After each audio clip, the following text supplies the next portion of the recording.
আসসালামু আলাইকুম। মিজানুর রাজা সাহেব কত সুন্দর কথা বলেন, সবাই শুনবেন। ওরা বিশ্ব মা দিবস, international mother day, international father day, মা দিবস, বাবা দিবস বছরে একবার ওল্ড হোমে রেখে আসে, বৃদ্ধাশ্রমে। যেহেতু সারা বছর বৃদ্ধাশ্রমে, বছরে একদিনও যদি মারে স্মরণ না করি কেমন হয়? তো একদিন ওই মা দিবসে মারে একটা কার্ড দিয়ে উইশ করে আসে, কিছু টাকা দিয়ে আসে। ওদের তো মা বাবার প্রতি দয়া নাই, শ্রদ্ধা নাই, ভালোবাসা নাই, এজন্য ঘটা করে ওদের দিবস পালন করা লাগে। আমাদের 24 ঘন্টা 365 দিনই ভালোবাসা, তাই এই দিবস ফিবসের আমাদের দরকার নাই। চিল্লায় বলেন ঠিক কিনা?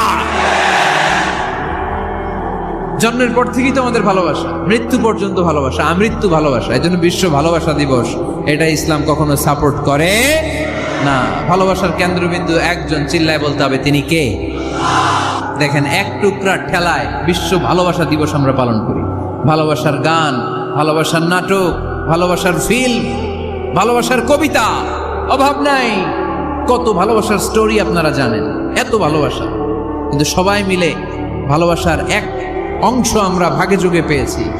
এক অংশের নমুনা